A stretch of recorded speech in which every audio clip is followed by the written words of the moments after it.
Hello, it's February 2024, and I'm briefly going to talk about something that I have mentioned over the many years. And the reason why I'm bringing this up now, because there's more and more people talking about this again, and people don't really understand where this is all coming from. What this has to deal with is words, specifically words in law, and how, for example, truther types make claims that there's maritime law and that law has no basis on land. But people don't understand where all this had come from. Now I have to set the stage first. Now in the late 1960s, early 1970s, there was a man by the name of Jordan Maxwell, who was born Russell J. Pine. And he began his endeavor with trying to convince people of many different things, but one of the things that he was really focusing on was this whole idea of law, maritime law, and no basis on land and everything else. And this is really the foundation, what we see in, say, for example, the past 20 or some odd years with this free man on the land movements and all this other stuff. And back then there was no internet or anything else, and a lot of this was, I guess, people were able to subscribe to him through mail, and he would mail out little pamphlets and stuff talking about all this stuff, like little newsletters. And he eventually got into doing small public gathering talks about this. And one of the things he did focus on was this maritime law being on land and everything else.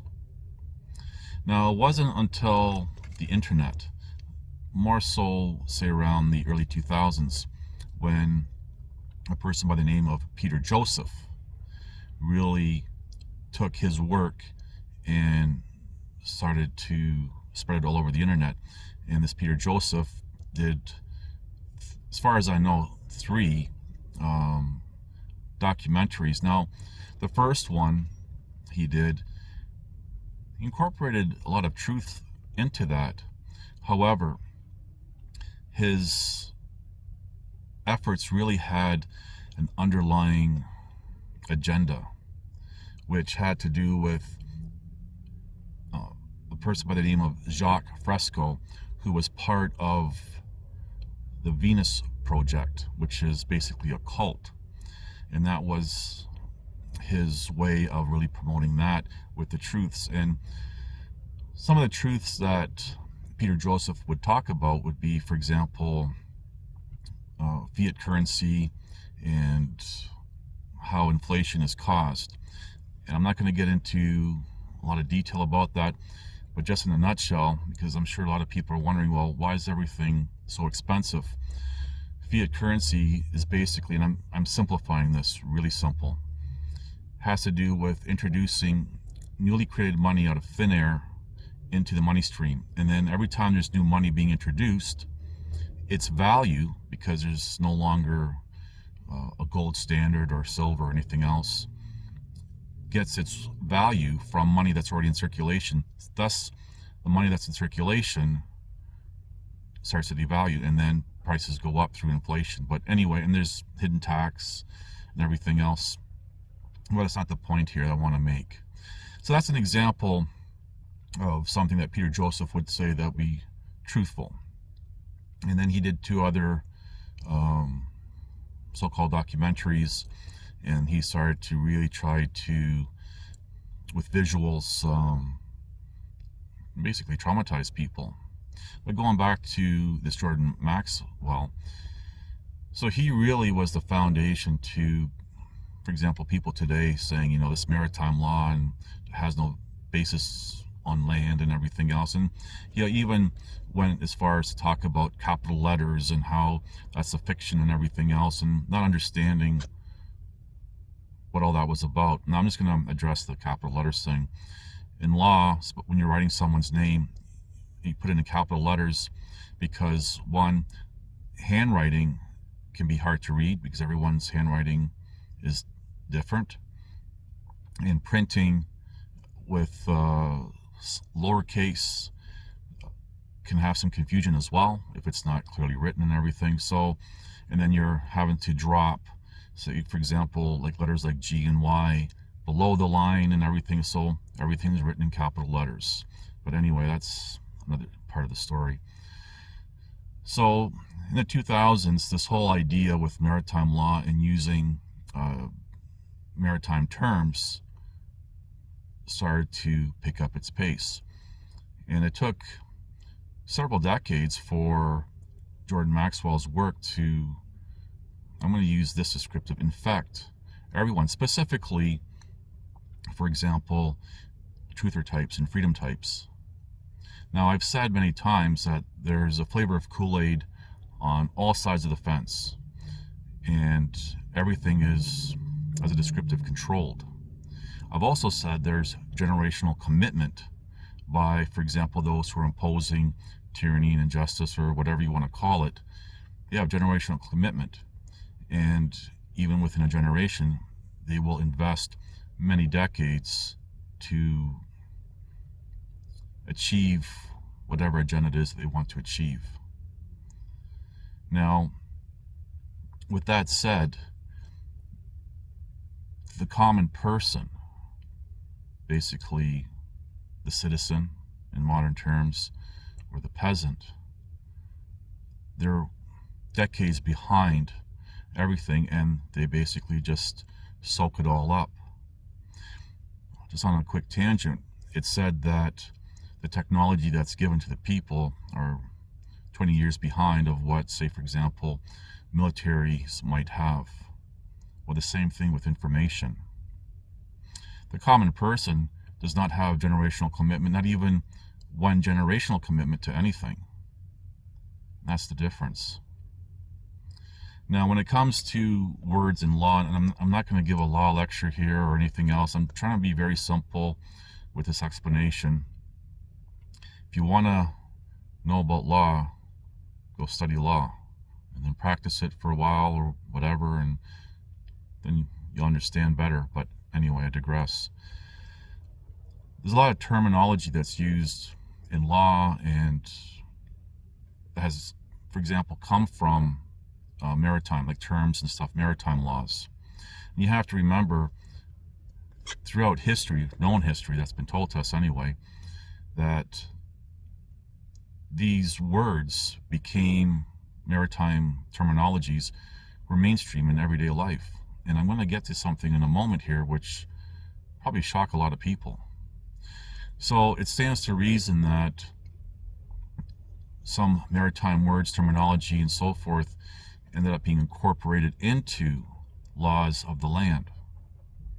Now, I'm not advocating for or against all laws or anything else, and I'm not getting into unjust laws and a lot of the silliness that we see with, say, for example, the micromanaging of governing bodies on people and everything else. That's not the point. I just want to really be specific here that I'm addressing, for example, terminologies and words in law.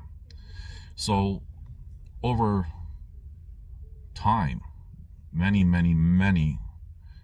decades, even go back a few centuries, it's reasonable that these terminologies that were in everyday life of people ended up being incorporated into laws, like laws of the land. Now, here's what's going to be surprising to many people. Most of the words, terms that we use today in everyday life, just in our own personal lives, talking with each other, are terms from maritime law, like not laws, but maritime terminology. And for example, we see truther types and everyone going overboard with trying to dissect everything. And I use the word overboard deliberately because that's an example of a term that comes from the seas. So even today, we are using a lot of terminology that comes from the sea. People don't even realize it. And there's countless of these examples. Why did maritime terminology and words and so forth become so mainstream in society even today? Because at one point that was big. It was huge. People relied on goods and possibly even services through ships, being able to transport through waterways and everything else. And even with people who didn't work on ships or had anything to do with it, they might have worked on the docks where ships go in, and docks being another term used in law. They would have picked up on this terminology and incorporated it even as a slang in some cases to describe something, and it just flourished from there. So there's nothing necessarily, I'm just trying to think of a proper descriptive, lack of better descriptives, wicked about seeing terminology in modern law that comes from maritime law. And maritime law was also big with people because everything relied on waterways or crossing large expanse of water, oceans, seas, even lakes. So it was really big part of civilizations, or this civilization specifically. Makes sense why this is. As for maritime law being having any power on land, a lot of people don't realize there's something called the force of law. So we have laws, for example, a criminal code, and there's elements that need to be met for someone to be convicted. I'm setting aside wrongful convictions and agendas and how that's all been bastardized in the system. I've talked extensively about that this past decade. But in criminal law, for example, there's elements that need to be met, and then there's penalties associated with that. I'm just gonna kind of go off on a tangent here. Civil law is different to that, different tests in law and so forth that need to be met. But anyway, I digress. So when it comes to the laws of the land, the terminology being used, it's just part of the whole evolutionary process of language. And again, we see that today. We also see today, for example, words and terminology based on sciences, whether they be pseudosciences or practical sciences. We see people using terminologies from that or other related disciplines. Just trying to think of an example. Say hydration. You're going to hydrate something. Well, we now see people today talking about, oh, you gotta stay hydrated. You know, drink some water to get hydrated. We see how these terms are being introduced into modern terms being introduced into our language today. So there's nothing really, for example, surprising. Now going back to laws of supposedly of the sea being on land, having any weight, and we have something that's called the force of law. And I was using the example of criminal law. Then you have statutes, acts, and everything else. And a lot of truther types, freedom types talk about, well, these are not laws. They have the force of law. And you have to remember, ultimately, those who have the monopoly on violence, whether it be whatever you want to call them, the elitists, governing bodies, the governments, whatever, they have the monopoly on violence. So ultimately, they will enforce these things using the force of law with violence if need be. And a lot of people seem to kind of forget that. And a lot of people are still, more and more now, as I said in the beginning, are talking about this. And a lot of people who don't know any better will buy into it. And we see, for example, I think it would have been about 10, 15 years ago, where this freedom on the land movement really picked up some pace in society. And a lot of people were trying to defeat the system by using some, as a descriptive, pseudo law, and they found themselves in a lot of trouble. A lot of trouble.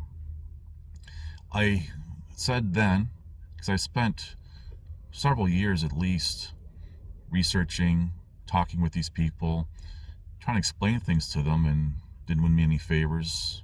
Again, there was these online forums and stuff. I would get booted out because I wasn't telling them what they wanted to hear. But anyway, but I do understand the frustration people have with the, say for example, the legal system overall. I do understand it a lot, and I do see the injustice from various sides of the table, as well as anyone who's been following my story knows my first-hand experience being on the receiving end of injustice. But I just really want to address words and terminology that's in law, and hopefully this little brief gives people better insight before, for example, they start accepting what they might hear someone saying, well, that's not a law. They can't do that, to avoid themselves a lot of grief. And for those people who are promoting these things, hopefully this gives some insight to whatever it is that they're saying, so they don't push an agenda that started back in, say, for example, the 1960s. Just want to close off by saying this type of talk with trying to go against the system has been around for centuries.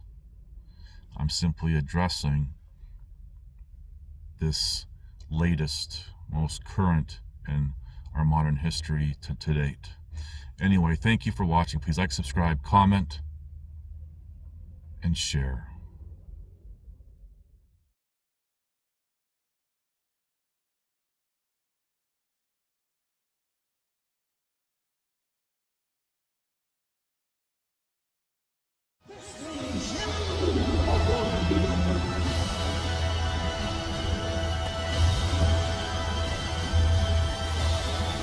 Listen to this and write it down if you can't remember it. You're never going to outgrow warfare. You simply must learn to fight. I hear people saying to me, oh, when is it going to get easier? When you die.